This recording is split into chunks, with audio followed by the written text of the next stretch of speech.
What does an IT leader do all day anyways? Are you sure you want to know? Okay.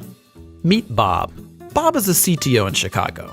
So the CEO tells Bob that they're opening 2 new office locations in 2 months. So Bob needs to get them running in 8 weeks. And of course, Bob is already drowning in a sea of other projects. He's already got to manage all the IT infrastructure, the software applications, including the patches and updates, networks, disaster recovery, servers, the PCs, the security, mobility, remote workers, as well as working through all the various contracts. Now he's got to duplicate all this around 2 new locations. Fast. Oh yeah, the boss says he wants Bob to start looking at cloud solutions because he read something interesting about cloud on LinkedIn. Bob finds out his current vendor doesn't provide service in one of the new locations. He doesn't know who operates in Dallas, so Bob researches it for 2 weeks and finds 7 potential vendors. 7 potential vendors. And time is running out.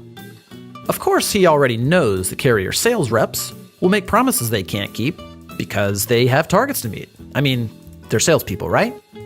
One sales rep tells Bob that his company can have them up and running in a week if he signs the contract that day.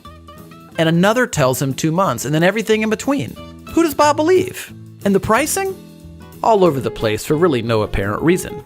Now it's already 5 weeks later, and only 2 of the vendors he's talked to have a solution remotely close to what he needs. And now what about cloud? The process starts all over again. And Bob is no cloud expert, so he's flying completely blind here. Who should he believe? Then Bob talked to a supplier-agnostic, trusted technology advisor. They're a third-party neutral company that operates as a telecom and cloud solutions agency, like a consultant and a broker combined. But they're much better than that. I'll tell you about that in a second. You see, the right trusted technology advisor already knows the strengths and weaknesses of every carrier and supplier in the country. They know which suppliers can fit the needs of Bob's industry, his locations, and his company's unique systems and strategies.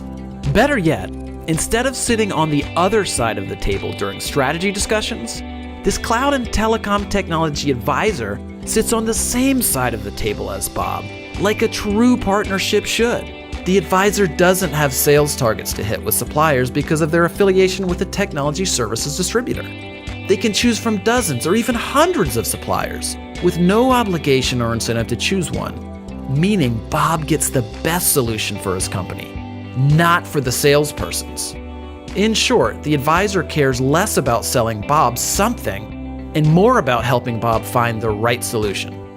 When there's a problem, Bob calls his new vendor-neutral technology partner, not a customer service representative. Escalations get prioritized for Bob. Since the technology advisor is a business, not a job-hopping sales rep, they're investing in Bob and his company for decades.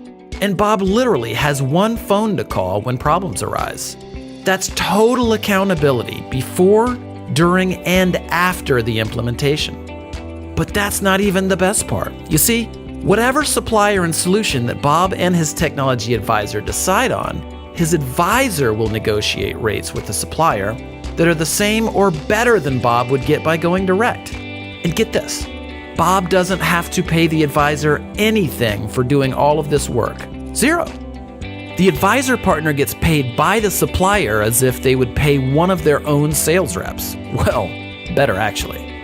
So Bob gets all of the service, strategy, accountability, trust, and optimal solutions at 0 cost. And because the advisor is invested in a long-term relationship with Bob, something that their own business success depends on, this means they're more accountable to Bob. So everybody wins, including the supplier who gets more business without having to manage salespeople. It's how business is evolving in IT and telecom. So do you want to get all of these benefits of working with a no-cost cloud and telecom technology advisor? Call us today and let's get started.